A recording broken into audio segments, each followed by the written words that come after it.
اگر کسی کے پاس مال ہے اس کا کوئی کمال نہیں، یہ تو اللہ کا فضل ہے، یہ تو اللہ کا کیا ہے۔ اس قصے سے کیا سمجھ میں آیا؟ صحابہ کی دور مال کی تھی کہ اعمال کی تھی؟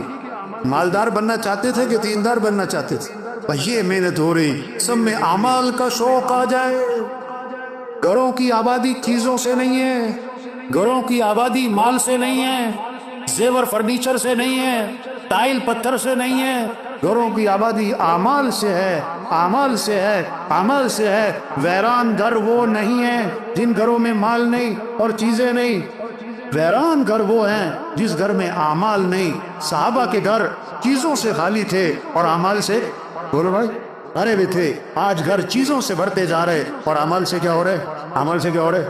گھروں میں جو رحمتیں آئیں گی، گھروں میں جو برکتیں آئیں گی، گھروں میں جو خیریں آئیں گی، وہ مال کی بنیاد پر نہیں، چیزوں کی بنیاد پر نہیں، بلکہ گھروں میں برکتیں، رحمتیں اعمال کی بنیاد پر آئیں گی۔ گھروں میں نماز کی فضا ہو، میں قرآن کی فضا ہو، گھروں میں ذکر کی فضا ہو، گھروں میں دعاؤں کی فضا ہو، گھروں میں سجدوں کی فضا ہو، گھروں میں رکوع کی فضا ہو، گھروں میں یہ اعمال ہوں، گھروں میں رحمتیں آئیں گی، گھروں میں برکتیں آئیں گی، گھروں میں خیریں آئیں گی، گھروں سے شر ختم ہوگا، فتنے ختم ہوں گے، نفس اور کیا ہے شیطانی اثرات گھروں سے ختم ہوں گے اور نحوستیں ختم ہوں گی۔ اگر گھروں میں اعمال زندہ ہو جائیں، اعمال زندہ ہو جائیں، گھر کا ہر فرد قرآن پڑھے، گھر کا ہر فرد قرآن پڑھے، 1 سپارہ 2 سپارے 3 سپارے، اماں قرآن پڑھے، بیٹا قرآن پڑھے، بھائی قرآن پڑھے، بچیاں قرآن پڑھے، شوق ہو، شوق ہو۔ ایک صحابی رضی اللہ عنہ نے رات کو قرآن پڑھنا شروع کیا، ان کا گھوڑا بدکنے لگا، وہ قرآن پڑھے تو گھوڑا بدکے، وہ قرآن پڑھے تو گھوڑا بدکے۔ بیٹا ساتھ سو رہا، ڈر لگا کہ گھوڑے کا پاؤں بیٹے پر نہ آ جائے۔ جب سلام پھیرا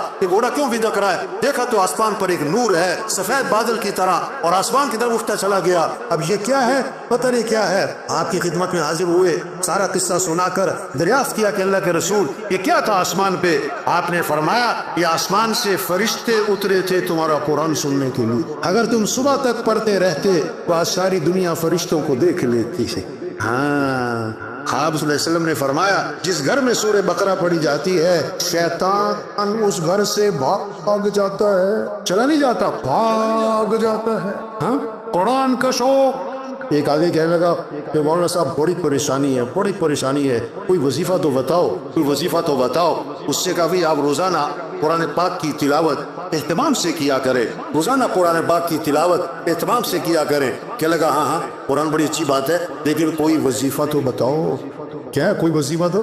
ارے قرآن کا شوق پیدا ہو، ذکر کا شوق پیدا ہو۔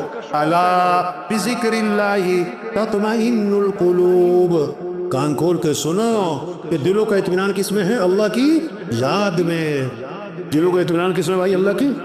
ہاں، آپ صلی اللہ علیہ وسلم نے فرمایا جو 100 مرتبہ پڑھے لا الہ الا اللہ، کتنی مرتبہ؟ 100 مرتبہ، جب قیامت کے دن اٹھے گا تو اس کا چہرہ 14ویں رات کے چاند کی طرح چمک رہا ہوگا۔ واہ واہ۔ آپ صلی اللہ علیہ وسلم نے فرمایا جنت کی چابی لا الہ الا اللہ۔ ایک حدیث میں آتا ہے جنت کی قیمت لا الہ الا اللہ۔ آپ نے فرمایا کوئی گناہ ہو جائے تو فوراً کوئی نیکی کا کام کر لیا کرو صحابہ، تاکہ گناہ کی نوسط دھل جائے۔ صحابہ نے عرض کیا حضور لا الہ الا اللہ، اس کا پڑھنا بھی نیکیوں میں شامل ہے؟ آپ نے فرمایا یہ تو سب سے افضل نیکی ہے، یہ تو سب سے۔ آپ نے فرمایا اپنے ایمان کو تازہ کرتے رہا کرو۔ واہ واہ، جددوا ایمانکم، اپنے ایمان کو تازہ کرتے رہا کرو۔ صحابہ نے عرض کیا حضور ایمان کو کیسے تازہ کرے؟ آپ نے کیا فرمایا لا الہ الا اللہ، اس کو کثرت سے پڑھو، 100 دفعہ نہیں، 200 دفعہ نہیں، کثرت۔ اور علماء نے لکھا ہے جو 300 دفعہ پڑھے گا وہ کثرت میں آ جائے گا۔ بچے، بچیاں، بوڑھے، جوان، ہمارے غریب، ہمارے امیر، ان کے ہاتھوں میں تسبیح ہو اور کیا پڑھ رہے ہوں لا الہ الا اللہ۔ آپ نے فرمایا سبحان اللہ کا ثواب احد پہاڑ سے بھی زیادہ ہے، الحمدللہ اس کا ثواب احد پہاڑ سے بھی زیادہ ہے۔ واہ واہ، یہ کمائی ہے۔ سبحان اللہ، جنت میں درخت لگ گیا، الحمدللہ جنت میں درخت لگ گیا۔ آپ صلی اللہ علیہ وسلم نے فرمایا کیسی خوبصورت حدیث ہے، کمال کے الفاظ ہیں، کلمتانی خفیفتانی علی اللسان ثقیلتانی فی المیزان حبیبتانی الی الرحمن سبحان اللہ وبحمدہ سبحان اللہ العظیم، دو کلمے ہیں جو زبان پر بہت ہلکے ہیں اور قیامت کے دن ترازو میں بڑے وزنی ہیں اور اللہ کو بڑے محبوب ہیں۔ وہ کیا ہے؟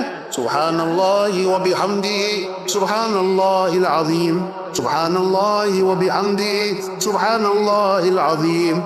شوق ہو، اس سے اطمینان، اس سے دلوں کو راحت، اس سے دلوں کو سکون، اس سے پریشانیاں ختم ہوں، اس سے دل پریشانیاں ختم ہوں۔ آپ صلی اللہ علیہ وسلم فجر کی نماز کے لیے تشریف لے جا رہے ہیں اور حضرت جویریہ رضی اللہ عنہا مصلی پر بیٹھی ذکر کر رہی ہیں۔ اس کا مطلب کیا ہوا؟ خامن صبح جب فجر میں مسجد میں جائے تو بیوی کہاں پر ہو؟ مصلی پر ہو۔ اور آپ صلی اللہ علیہ وسلم فجر کے بعد واپس تشریف نہیں لائے، اشراق کے بعد نہیں آئے۔ حدیث کے الفاظ ہیں رجع بعد ان اضحی، چاشت کے بعد جب سورج میں تیزی آ گئی، کم از کم 2.5-3 گھنٹے آپ واپس تشریف لائے تو حضرت جویریہ رضی اللہ عنہا اسی طرح مصلی پر بیٹھی ذکر کر رہی ہیں۔ آپ نے وضاحت فرمائی، جویریہ میں جب سے گیا ہوں اس وقت سے اب تک تم ذکر کر رہی ہو؟ عرض کیا جی ہاں حضور، اس وقت سے اب تک میں ذکر کر رہی ہوں۔ جب اللہ سے تعلق ہوگا، جب اللہ سے محبت ہوگی، جب اللہ کی عظمت ہوگی، اب زبانوں پر کس کا نام ہوگا؟ اللہ۔ اب ذکر میں لذت، ذکر میں حلاوت، ذکر میں اطمینان، وقت کے گزرنے کا احساس نہیں۔ اب آپ کو پتا تھا اتنا لمبا ذکر ہر مسلمان تو نہ کر سکے گا، آپ نے کام آسان فرمایا کہ جویریہ میں نے تمہارے بعد کیا ہے 4 کلمات 3 مرتبہ کہے، اس کا جو اجر ہے نا تمہارے صبح سے اب تک کے ذکر سے زیادہ ہے۔ کیا؟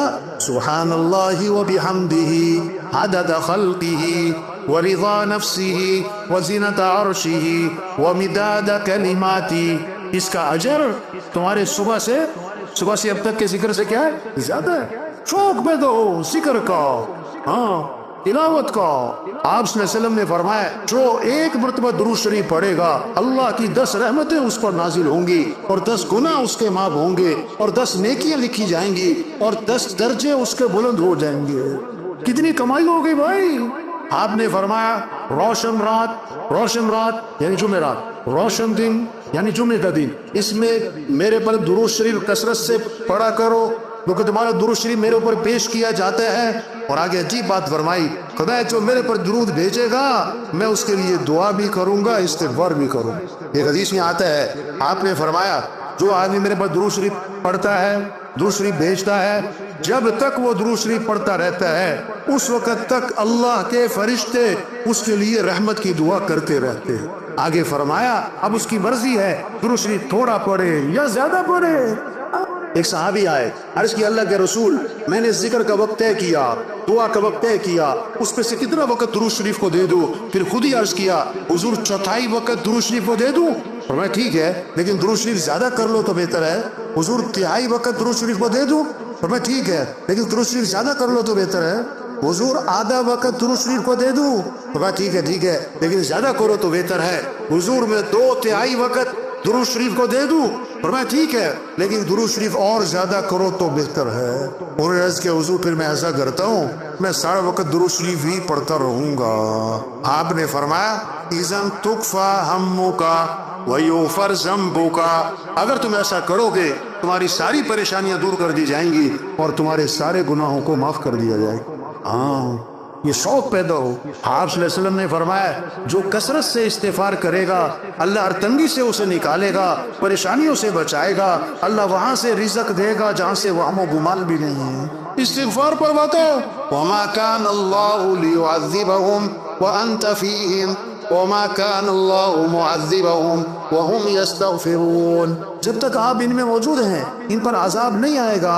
اگر آپ دنیا سے تشریف لے گئے تو جب تک یہ استغفار کرتے رہیں گے ان پر عذاب نہیں آئے گا۔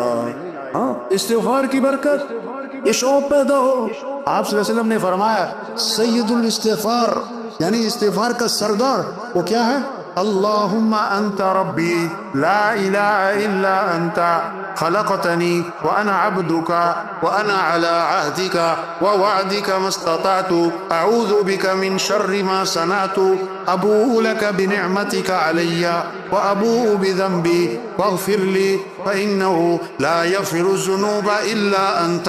یہ سید الاستغفار ہے. اور میں جو صبح کو ایک مرتبہ پڑھے لیکن دل کے یقین کے ساتھ پڑھ لے، اگر شام تک موت آ گئی تو سیدھا جنت میں جائے گا. شام کو پڑھ لیا اور صبح تک موت آ گئی تو سیدھا جنت میں جائے گا. یہ شوق پیدا ہو جائے بھائی. تبلیغ محنت ہے، ایمان بنے، عمل کا شوق آئے، عمل کا شوق آئے، اخلاق اچھے ہو جائیں. زندگی جو خوبصورت بنے گی وہ کس سے؟ مال سے نہیں، چیزوں سے نہیں. اچھے کپڑے، اچھا گھر، اچھی تنخواہ، اچھی گاڑی نہیں. زندگی خوبصورت بنے گی جب اخلاق اچھے ہوں گے. اخلاق اچھے ہوں گے. تبلیغ میں محنت ہے کیسے سب کے اخلاق اچھے ہوں، معاف کرنا آ جائے، غصے کو پینا آ جائے، کسی کو حقیر نہ سمجھنا، اپنے آپ کو اونچا نہ سمجھنا، زبان پہ غیبت نہ ہو، زبان پہ چغلی نہ ہو، زبان پہ گالی نہ ہو، زبان پہ طنز نہ ہو، دل میں بغض نہ ہو، دل میں کینہ نہ ہو، دل میں حسد نہ ہو، دل میں کھوٹ نہ ہو، دل میں میل نہ ہو، دل میں کدورت نہ ہو. آپ نے فرمایا ابھی جو شخص داخل ہونے والا ہے یہ جنتی ہے.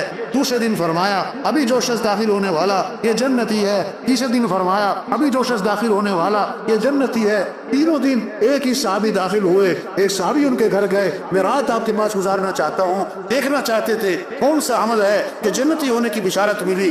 1 رات رہے، 2 رات رہے، 3 رات رہے، کوئی خاص عمل نہ دیکھا. ساری رات سو رہے، فجر میں اٹھ گئے. بس ایک بات دیکھی، رات کو سوتے ہوئے کروٹ بدلتے ہیں تو زبان پر اللہ کا نام آتا ہے. 3 دن بعد ان سے بات کی، میں تو آپ کا عمل دیکھنا چاہتا تھا، کس وجہ سے جنتی ہونے کی بشارت ملی؟ مجھے کوئی خاص عمل نظر نہ آیا، کیا وجہ ہے؟ انہوں نے کہا دیکھو بھی جو میری زندگی ہے یہی ہے، بس ایک بات ہے میری زندگی میں، وہ کیا ہے؟ میں اپنا دل ہر مسلمان سے صاف رکھتا ہوں، کسی کے بارے میں کھوٹ حسد نہیں رکھتا.